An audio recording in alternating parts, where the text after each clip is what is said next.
asarra kan nu dhaabe, asiin kan nu ga'e waa biraa miti. Waraana tarreedhaan galchinee waraana guddaa cimaa qabaannee waan waraanneef miti. Taankii hiriira gashinee waan waraanneef miti. Taankiin keenya inni guddaan, waraanni keenya inni guddaan tokkummaa keenyadha. Nasiin dhuga'e har'a kabaja kan nutti uffise, ulfina kan nutti uffise waa biraa toon ta'in tokkummaa saba keenyaati, tokkummaa keenyadha. Kanaaf saba Oromoof ummata keenyaaf dhaamsin ani qabu, rakkoon Oromoo yeroo gabaabaatti akka inni furu barbaanna yoo taane waa biraa ilaaluu hin qabnu, gamaaf gamana ilaaluu hin qabnu. Tokkummaa keenya cimsachuu qofa furmaanni keenya. Fuuldura keenya qormaata hedduu jira, tabba hedduu jira. Tabbi guddaan nu fuuldura jiru, qormaanni guddaan nu fuuldura jiru, hiyyummaan keenya, rakkinni keenya akka inni nun jilbeeffachiisne gochuudhaaf yoo ta'e furtuun keenya tokkummaa keenyaaf tokkummaa keenya. Yoo tokkummaa cimaa qabaanne tulluun hammamiyyuu nu fuuldura yoo jiraate, shirriif dabni kumaatamaan lakkaa'amu nurratti xaxamu yoo jiraate nuhiif fixeensa ganamaati.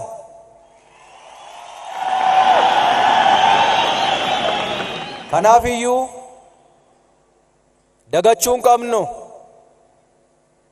Walii gallee alaa galle har'a borus walii gallee alaa galuu qabna.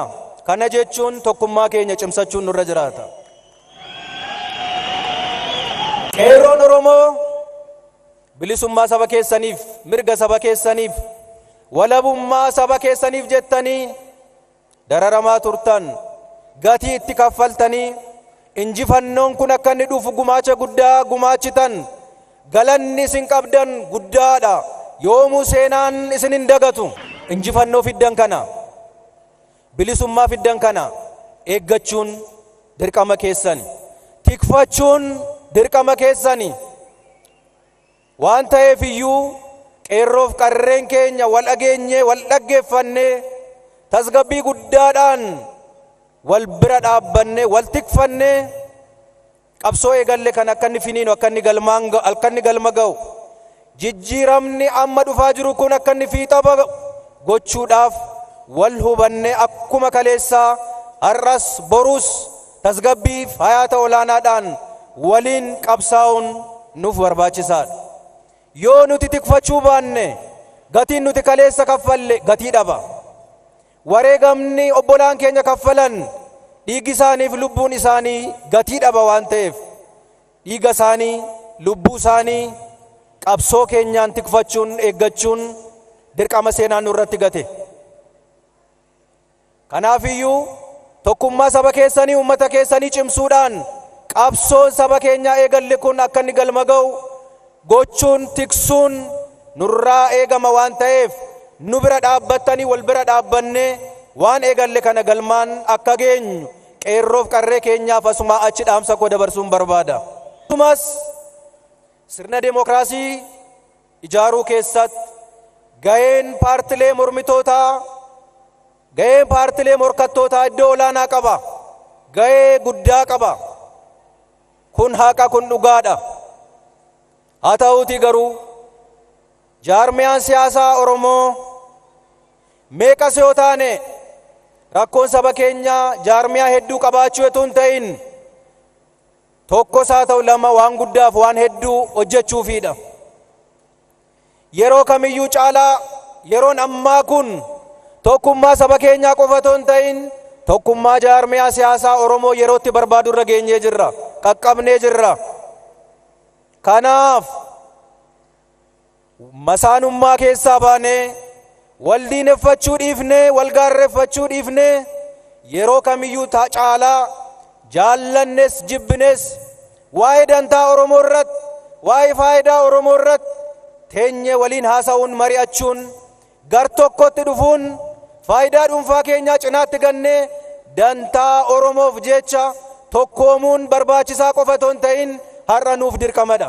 Kanaaf iyyuu dantaa faayidaa uummata keenyaaf jenne dogoggora kaleessa nuti uumne irraa barannee egeree keenya bareedaa godhuudhaaf waliin taane waliin qabsaa'uun barbaachisaadha waan ta'eef yeroo kamiyyuu caalaa walitti dhiyaanne waliin mari'anne garaagarummaa keenya dhiphisnee waliin akka hojjennu carraa kanaan waamicha keenya dabarsuu barbaanna.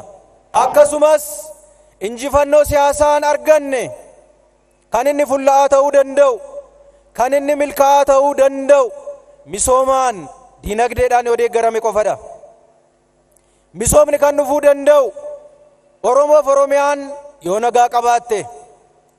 Kanaaf iyyuu nageenya naannoo keenyaaf hundi keenya abbaa taanee itti gaafatamaa taanee dhugoomsuu danda'u nurra jiraata, mirkaneessuu danda'u nurra jiraata.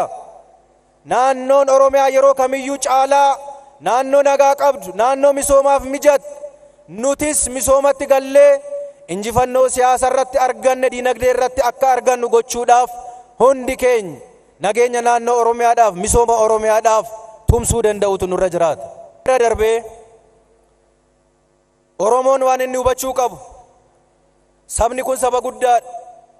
Saba lakkoofsaan guddaa itoo hin ta'in seenaan isaa yoo dhokatellee, yoo ifa bahuu baatellee saba guddaa biyya kana keessatti saba seenaa guddaa hojjetaa dhufee jirudha. Har'a Oromoon gaaffii isaa deeffachuun sanaaf qabsaa'uun akkuma jirutti ta'ee kan mataa isaa bira darbee biyyi Itoophiyaa tokkoomte tokko taatee Itoophiyaan haaraan, Itoophiyaan sabaaf sablammii hunda tokkoomsitee walqixxummaan keessatti dagaage, hunduu walqixxummaadhaan keessa jiraatu, nagaadhaan keessa jiraatu Itoophiyaa haaraa ijaaruudhaaf dirqama seenaan har'a Oromoo irratti gatedha. Sabni keenya kana dagachuun irra hin jiraatu. Biyyi kun biyya taate akkas geessu ilmaan Oromoo aggaammii biyya kana irratti taasifamaa ture hunda irratti lubbuu isaa qaalii kaffalee jira, dhiiga isaatti dhangalaasee jira, dinagdeedhaan utubee biyya kana asiin ga'ee jira. Oromoon injifannoo isaa kana bisheessuun irra hin jiraatu, deebisee ijaaruu irra jiraata. Oromoon gaaffii mataasaaf waan ittiin jiraatu, waan ittiin oolee buluuf hojjechuu qofa otoo hin ta'in biyya Itoophiyaa irratti seenaa haaraa galmeessisuu danda'utu irra jiraata. Kanaaf Oromoon kan biyya diigu otoo hin ta'in, Oromoon waa'ee qeesaa qofaa kan yaadu otoo hin ta'in biyya kana tokkoomsuudhaafis kan yaadu ta'uusaa hojii keenya qabatamaatiin ummattoota biyya kanaaf mirkaneessu, ummattoota Afriikaadhaaf, ummata addunyaadhaaf mirkaneessuu fi agarsiisuun nurra jiraata. Yoo kana hojjenne nuti warra lakkoofsaan guddaa qofa otoo hin ta'in warra saba guddaa, seenaa guddaa qabu taana waan ta'eef, seenaan kun dhaloota keenya egereedhaaf darba waan ta'eef kaleessas biyya diigamuudhaaf qarqara boollaarra geessee turte deebisee ijaaruudhaaf, walitti qabuudhaaf Oromoon guddaa gumaachee jira. Kun seenaa fuulduratti kan haalamu miti.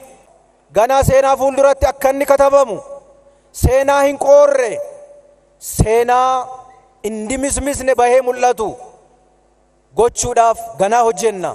Sabni keenya kana baree saba guddaa yaadee waan guddaadhaaf hojjetu ta'uusaas dagachuun irra hin jiraatu. Waliin taanee tokko taanee gamtoomnee qabsoo keenya fuuldura jiruuf waliin haa imallu jechaa yeroon itti aanu, yeroo injifannoo irratti injifannoo argannu, yeroo miidhagaaf cululuqaa akka inni nuu ta'uun hawwaa. Ulfaadhaa, fayyaa ta'a.